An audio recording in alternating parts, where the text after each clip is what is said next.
तो फ्रेंड्स, पिछले कुछ दिनों से मणिपुर में हिंसा थमने का नाम नहीं ले रही है। कई इलाकों से अभी भी हिंसक झड़पों की और लूटमार की खबरें आ रही है। इस हिंसा में अब तक 54 लोगों की मौत हो चुकी है और 100 से भी ज़्यादा लोग जख्मी हैं। हजारों लोग अपना घर बार छोड़कर पड़ोसी राज्य आसाम में पलायन कर रहे हैं। राज्य में इंटरनेट की सेवा बंद कर दी गई है। बड़ी संख्या में आर्मी और असम राइफल्स के जवानों को मणिपुर में तैनात किया गया है। बॉक्सर मैरी कॉम ने भी ट्वीट करके मणिपुर के लिए मदद की गुहार लगाई है। पर ऐसे हालात क्यों पैदा हुए, आखिर क्यों मणिपुर में इस तरह की हिंसा भड़की, आज की इस वीडियो में हम इसी पर बातें करेंगे। नमस्कार दोस्तों, मेरा नाम है आशीष और आज हम बात कर रहे हैं मणिपुर में भड़की हिंसा के बारे में। तो इसके बारे में जानने से पहले वहाँ की भौगोलिक स्थिति और सामाजिक ताने बाने को समझना बहुत ही जरूरी है। नॉर्थ ईस्ट के इस राज्य में 3 मेन कम्युनिटीज है। वहाँ की मेजर कम्युनिटी मैतेई और 2 ट्राइबल कम्युनिटी कुकी और नागा। मणिपुर की आबादी लगभग 28 लाख है और इसमें मैतेई की हिस्सेदारी 53% है, यानी आधे से भी ज़्यादा। मैतेई ज़्यादातर हिंदू है, साथ ही मुसलमान भी हैं। ये लोग मुख्य रूप से इम्फाल घाटी में बसे हुए हैं। ये आर्थिक और राजनीतिक तौर पर मणिपुर की सबसे इन्फ्लुएंशियल कम्युनिटी है। राज्य की 40% आबादी कुकी और नागा की है। कुकी और नागा ज़्यादातर ईसाई हैं। कुकी और नागा आदिवासी इम्फाल घाटी से सटे पहाड़ी इलाकों में रहते हैं। मणिपुर के कुल क्षेत्रफल का महज 10% मैदानी इलाका है जो इम्फाल घाटी में है और बहुत उपजाऊ है। राज्य का 90% हिस्सा पहाड़ी इलाका है। पॉलिटिकल रिप्रेजेंटेशन की बात करें तो मणिपुर के कुल 60 विधायक में से 40 विधायक मैतेई कम्युनिटी से है, बाकी 20 नागा और कुकी ट्राइब से आते हैं। मैतेई आर्थिक और राजनीतिक तौर पर सबसे प्रभावशाली और ताकतवर है, लेकिन मणिपुर की मौजूदा व्यवस्था के तहत अभी मैतेई कम्युनिटी के लोग पहाड़ी जिलों में जाकर नहीं बस सकते, ना ही वहाँ जमीन खरीद सकते हैं। मैतेई कम्युनिटी की सबसे बड़ी शिकायत यही है कि पहाड़ी इलाकों में बसे लोग मैदानी इलाकों में जाकर बस सकते हैं, लेकिन मैतेई लोग पहाड़ी इलाकों में बस नहीं सकते। कृषि भूमि पर ट्राइबल लोगों का दबदबा बढ़ रहा है, इसलिए मैतेई लोग भी खुद को शेड्यूल कास्ट में शामिल करने के लिए मांग कर रहे हैं। लेकिन कुकी और नागा जैसी ट्राइब्स इनका विरोध कर रही है, क्योंकि उनका कहना है कि मैतेई कम्युनिटी को आरक्षण देने से वो सरकारी नौकरी और एजुकेशनल इंस्टीट्यूशन में दाखिले से वंचित हो जाएंगे, क्योंकि उनके अनुसार मैतेई लोग अधिकांश आरक्षण को हथिया लेंगे। मैतेई कम्युनिटी से जुड़े कुछ ऑर्गेनाइजेशन लंबे समय से अनुसूचित जनजाति का दर्जा देने की मांग कर रहे हैं। समुदाय ने इसके लिए मणिपुर हाई कोर्ट में याचिका भी डाली हुई है। इस समुदाय से आने वाले कई विधायक भी खुलेआम इस मांग का समर्थन कर रहे हैं। समुदाय ने 2012 में अपनी कमेटी बनाई थी जिसका नाम है schedule tribe demand committee of Manipur, यानी STDCM। ये कमेटी 2012 से ही मैतेई को जनजाति का दर्जा दिए जाने की मांग कर रही है। मैतेई समुदाय की दलील है कि 49 में मणिपुर का भारत में विलय हुआ था और उससे पहले मैतेई को जनजाति का दर्जा मिला हुआ था। विलय के बाद इनकी जनजाति का दर्जा छीन लिया गया। उनका कहना है कि इस समुदाय इनके पूर्वजों की जमीन, सांस्कृतिक परंपरा और भाषा की रक्षा के लिए मैतेई को जनजाति का दर्जा जरूरी है, लेकिन जो जनजातियां हैं वो मैतेई समुदाय को जनजाति का दर्जा देने का विरोध कर रही है। इन जनजातियों का कहना है कि मैतेई जनसंख्या में भी बहुत ज़्यादा है और राजनीति में भी उनका दबदबा है। उनको पहले से ही SC और OBC आरक्षण के साथ साथ आर्थिक रूप से पिछड़े वर्ग का आरक्षण मिला हुआ है।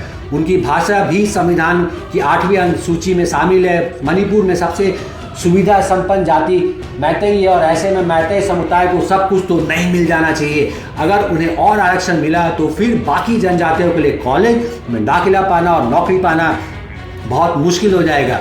जनजाति का दर्जा मिलने से पहले मैतेई समुदाय को भी पहाड़ों पर भी जमीन खरीदने की इजाज़त मिल जाएगी और इससे नागा और कुकी जैसे उनकी जनजातियाँ और हाशिए पर चली जाएगी। ये काफ़ी सालों से ये मामला ऐसे ही चल रहा था, लेकिन मामले ने तूल तब पकड़ा जब हाल ही में 20 अप्रैल को मणिपुर हाई कोर्ट ने मैतेई ट्राइब यूनियन की एक याचिका पर सुनवाई करते हुए राज्य सरकार से कहा कि वे मैतेई समुदाय को जनजाति का दर्जा दिए जाने को लेकर विचार करें। 10 सालों से ये डिमांड पेंडिंग है, इस पर कोई सेटिस्फैक्ट्री जवाब नहीं आता है, तो आप पहले 4 हफ्ते में बताएं।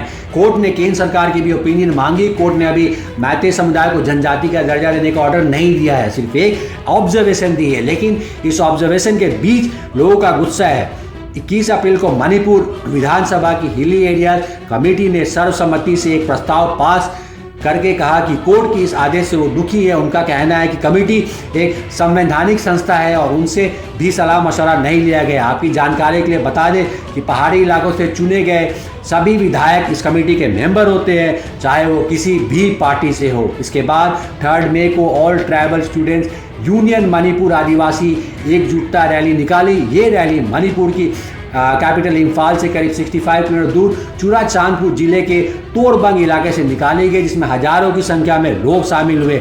और इसी दौरान जनजातीय समूहों और दूसरे समूहों के बीच झड़पें शुरू हो गई और देखते ही देखते ये हिंसा दूसरी जगहों पर फैल गई। लेकिन मणिपुर में हो रही हिंसा की वजह से कोर्ट का ये आदेश नहीं है, बल्कि लोगों का कहना है कि प्रदेश में बीरेन्द्र सिंह की सरकार अफीम की खेती को खत्म कर रही है और इसके मार म्यांमार में अवैध प्रवासियों पर भी पड़ रहा है, जिससे म्यांमार में जुड़े अवैध प्रवासी बताए जा रहे हैं वो मणिपुर के कुकी और जोमी जनजाति से ताल्लुक रखते हैं। साथ ही कुकी समुदाय राज्य की सरकार की तरफ से कराए जा रहे लैंड सर्वे से भी नाराज है।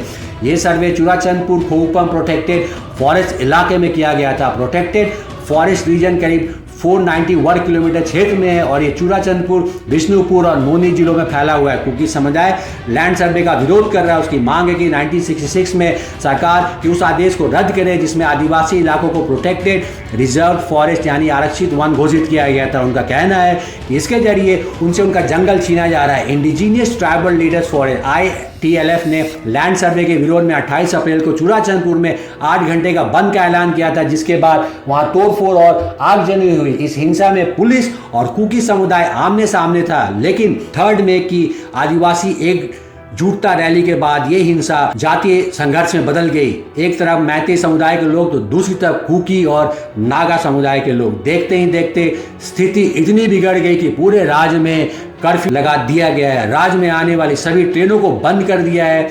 8 जिलों में मोबाइल इंटरनेट सर्विस सस्पेंड कर दी गई है। हालात को काबू करने के लिए पुलिस के साथ साथ आर्मी और असम राइफल्स को भी उतार दिया गया है। उपद्रवियों को देखते ही गोली मारने के आदेश दिए गए हैं। पुलिस और आर्मी फ्लैग मार्च कर रहे हैं, लेकिन हत्या, आगजनी, पुलिस और सुरक्षा बलों पर हमले, लूट की घटनाएं अब भी हो रही है। अब तक करीब 10 से 12 हजार लोग राज्य से पलायन करके पड़ोसी राज्य में जा चुके हैं। हिंसा में अब तक 54 लोगों की मौत हो चुकी है। इसके अलावा करीब 100 लोग जख्मी हैं। CRPF के एक कोबरा कमांडो की भी हिंसा में मौत हो गई। सेना के मुताबिक अब तक 13,000 लोगों को सुरक्षित निकालकर आर्मी कैंप पहुंचाया गया है। घायलों और पलायन करने वालों का सिलसिला खत्म नहीं हुआ है। मणिपुर अभी भी हिंसा से उभरने की कोशिश कर रहा है। तो दोस्तों, ये थी मणिपुर में हो रही हिंसा पर हमारी आज की वीडियो। हम दुआ करते हैं वहाँ जल्द से जल्द हालात सुधरे और शांति कायम हो। हम उम्मीद करते हैं कि आपको ये वीडियो पसंद आई होगी। अगर वीडियो इन्फॉर्मेटिव लगी हो तो इसको like and share and channel को सब्सक्राइब करना मत भूलिएगा। मिलते हैं आपसे अगले वीडियो में, तब तक के लिए जय हिंद।